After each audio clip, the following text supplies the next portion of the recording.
Le 8 novembre 1942, sur la plage de Sidi Fareruk, en Algérie, les premières unités d'infanterie américaines débarquaient lors de l'opération Torche. Elles transportaient une arme que peu d'entre elles avaient vue auparavant. Dans des caisses marquées « Secret » se trouvaient 5000 nouveaux lance-roquettes M1, bientôt connus simplement sous le nom de bazooka. Pour la plupart des hommes, il s'agissait de simples tubes d'acier mystérieux.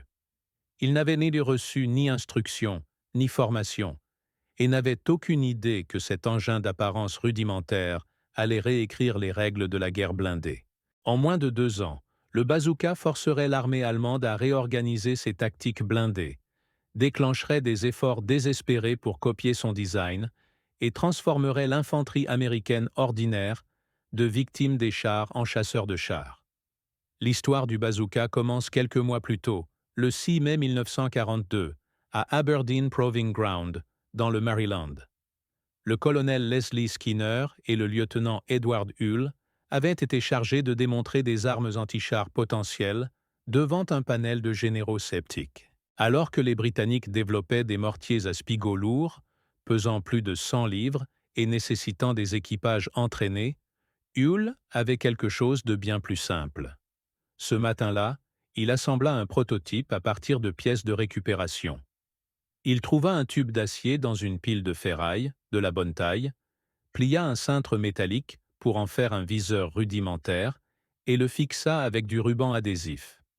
Les généraux y jetèrent à peine un coup d'œil, concentrés sur les mortiers complexes sur lesquels ils fondaient leurs espoirs. Lors des tests, 5 mortiers à spigot tirèrent sur un char M3 Stuart en mouvement à 150 mètres. Aucun ne toucha la cible. Les armes étaient trop lourdes, trop maladroites et trop complexes. Puis Hull s'avança avec son lanceur artisanal.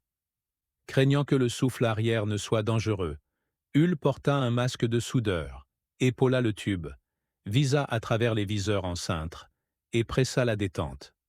La roquette fusa et frappa directement le flanc du char.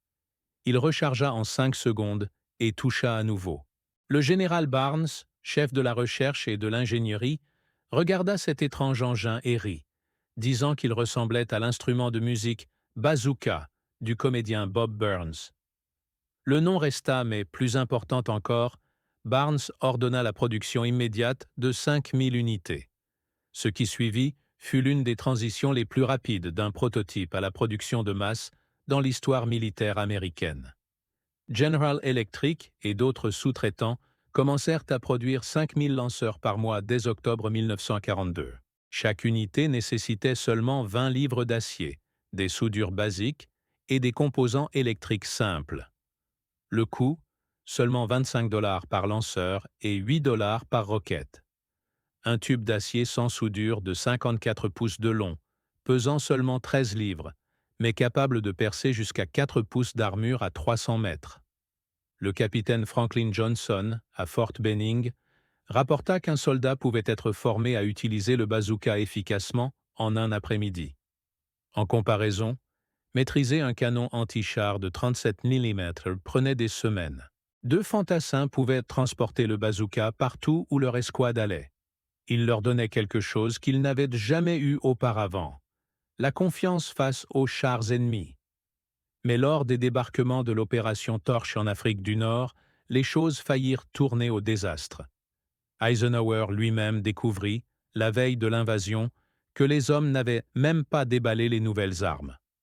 Les bazookas étaient arrivés dans des caisses scellées marquées « Secret » et personne n'était autorisé à les ouvrir avant le début des combats. Les troupes durent apprendre à les utiliser en pleine bataille, sous le feu, sans manuel ni formation. Pire encore, de nombreuses roquettes avaient été endommagées par l'eau de mer pendant le voyage. Le 509e régiment d'infanterie parachutée rapporta que sur leurs 20 premières roquettes, seules 7 fonctionnaient. Pourtant, même dans ce début chaotique, il y eut des moments de succès. Le 10 novembre, la première division blindée enregistra ses premiers succès. 2 chars Renault français neutralisés près de Port Léoti. L'arme fonctionnait quand elle fonctionnait. Les Allemands découvrirent bientôt le bazooka de première main. Lors de la bataille du col de Kasserine en février 1943, des éléments du corps d'Afrique de Rommel dépassèrent les positions américaines et capturèrent des lanceurs intacts avec un stock de roquettes. En quelques jours, ceux-ci furent envoyés en Allemagne. Les ingénieurs allemands virent immédiatement le génie de sa simplicité. Leur rapport technique de mars 1943 louait son faible poids, ses besoins de production minimaux et sa pénétration d'armure impressionnante. Ils commencèrent rapidement à concevoir leur propre version, en augmentant la taille de l'ogive à 88 mm. En septembre, le redoutable Raketen-Panzerbüchse, le Panzerschreck, entra en production.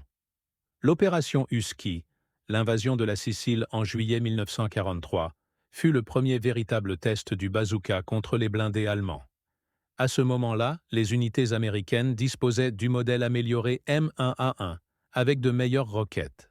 À Biscari, des parachutistes de la 82e Airborne réalisèrent un tir légendaire, touchant un char Tigre directement à travers la fente de vision du conducteur, l'un de ses rares points faibles.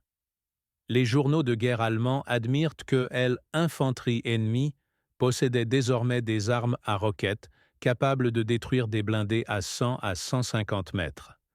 Le colonel James Gavin, du 505e régiment d'infanterie parachutée, écrivit que le bazooka avait donné à ses hommes une confiance nouvelle. En Sicile seule, 17 chars allemands furent détruits par le feu des bazookas. Plus important encore, la panique des chars, la terreur impuissante que l'infanterie ressentait autrefois face aux blindés, commença à disparaître.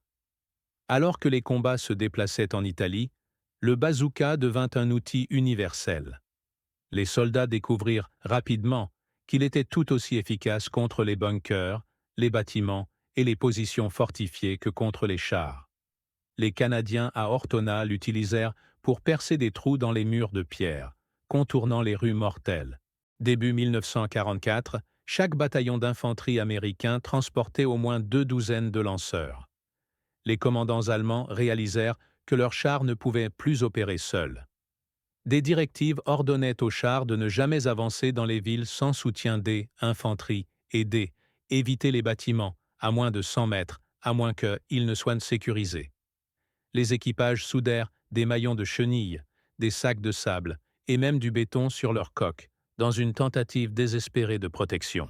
Lors du jour J, des milliers d'équipes de bazookas traversèrent les plages de Normandie.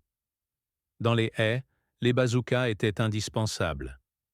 Les registres américains attribuent à ces armes la destruction de 12% de tous les chars allemands perdus dans le secteur américain au cours des 6 semaines suivant le 6 juin. La bataille des Ardennes testa les bazookas dans des conditions hivernales brutales. Les batteries gelaient. Les propergoles rataient leur mise à feu. Mais même ainsi, les bazookas détruisirent ou désactivèrent près de 90 véhicules blindés allemands. Les soldats apprirent à garder les roquettes au chaud sous leur manteau, attendant le moment de frapper. Un sergent rapporta avoir touché un char Panther dans le compartiment moteur à 75 mètres, forçant l'équipage à l'abandonner. Le bazooka était si polyvalent que même les pilotes l'adaptèrent. Le major Charles Carpenter, pilotant un petit avion d'observation L-4 Grasshopper, monta 6 bazookas sous ses ailes. Au cours de 1944, il détruisit des chars, des voitures blindées et des camions, gagnant le surnom de Bazooka Charlie.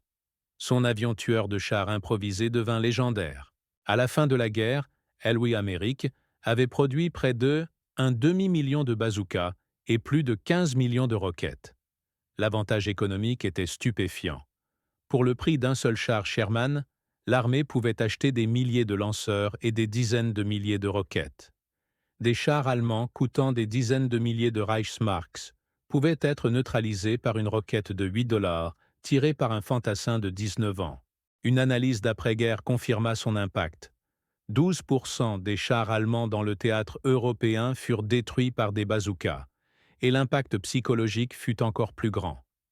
Les journaux allemands révèlent que de nombreux chars furent abandonnés non pas après avoir été touchés, mais simplement lorsque des équipes de bazookas étaient signalées à proximité.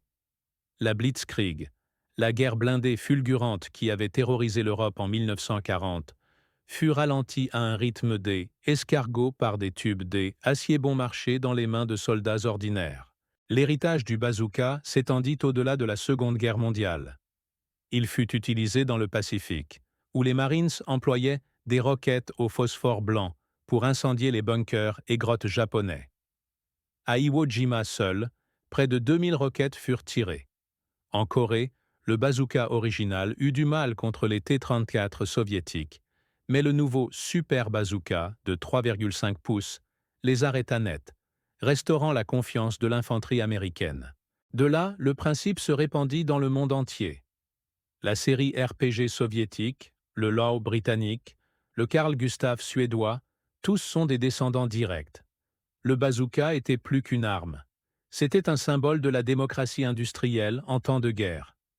Né d'un morceau de ferraille et d'un cintre, il pouvait être construit en quelques heures, appris en quelques minutes et transporté partout. Il incarnait la force de l'Amérique, non pas dans la complexité, mais dans la production de masse, la simplicité et la confiance dans le soldat ordinaire. Les ingénieurs allemands étaient de fiers de chars comme le Tigre, des chefs-d'œuvre de fabrication, mais peu nombreux. Le bazooka prouva que 1 millier d'armes bon marché dans les mains de soldats citoyens pouvait vaincre une poignée de chefs d'œuvre technologiques. À la fin de la guerre, les commandants blindés allemands écrivirent avec amertume que le lance-roquettes américain avait mis fin à l'indépendance du char. Les blindés ne pouvaient plus avancer sans opposition. Chaque haie, chaque fenêtre, chaque tas de débris pouvait cacher une équipe de bazooka. Ainsi la puissante Blitzkrieg fut arrêtée non par d'autres chars ou des canons massifs, mais par arme la plus simple maniée par des hommes qui, en avaient jamais vu auparavant le 8 novembre 1942 sur les plages de l'Afrique du Nord. Ce tube d'acier, bon marché, simple et dévastateur, contribua à faire tomber le Troisième Reich, une roquette à la fois